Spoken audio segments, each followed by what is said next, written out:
So what I have here in my hand, to give you an idea of the problems we're looking at, I've got a couple pieces of colored paper. They're just pieces of paper, and they have numbers and pictures on them. That's all they are, pieces of paper with numbers and pictures. Here's one. This little rectangular piece of paper has a picture of Abraham Lincoln, and it's got the number 5 on it, and it says Federal Reserve Note $5. This is a piece of American money, $5 bill with Abraham Lincoln. Here's another colored piece of paper, actual legal tender, real currency, didn't print this up.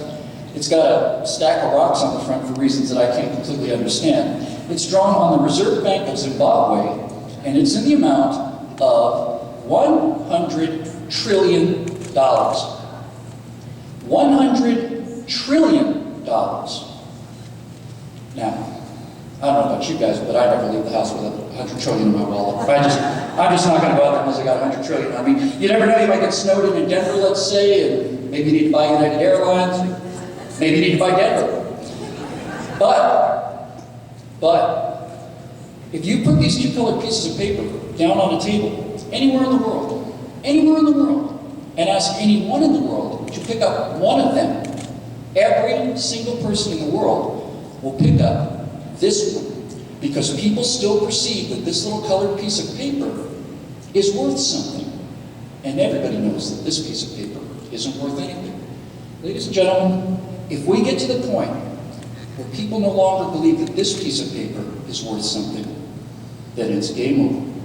We just don't know what that's going to look like. All we do know is it's going to be a catastrophe, the likes of which we cannot imagine.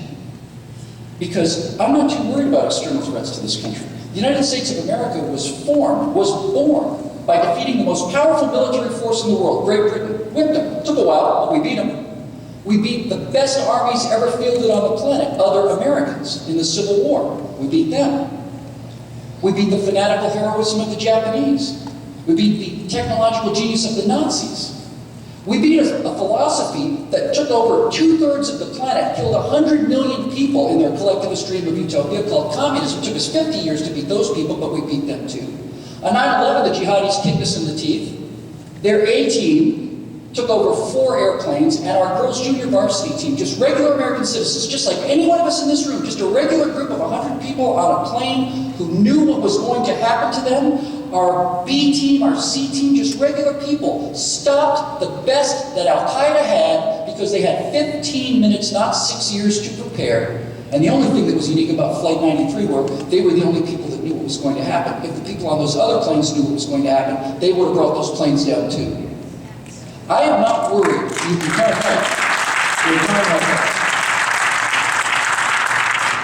I'm not worried about external threats to this country. I take them seriously. They're a threat. They can cause us enormous damage. But they cannot destroy America as a way of life. They can't. The only thing that can destroy America as we understand it today is other Americans. It's the collapse of our economy. You know, we've been in economic trouble like that once before, back in the 1930s during the Great Depression, 29 and 30s. And people go, well, we had a depression, we got through it once, maybe we'll get through it again. I'd like to remind you, though, that back during the last depression, there was no electronic money. Back during the Depression in 1929, almost half of Americans lived on farms. They could grow their own food. They worked with their hands. The people who didn't work on farms had useful physical skills. They're outside working all the time. I think people under 20 years old today, I don't think any of them have ever been outdoors, frankly. We don't know what's going to happen, but it's not going to be good. It's going to be appalling. It's going to be unbelievable. And so, ladies and gentlemen, we can't let it happen. We just can't. We can't let it happen. We have to stop it.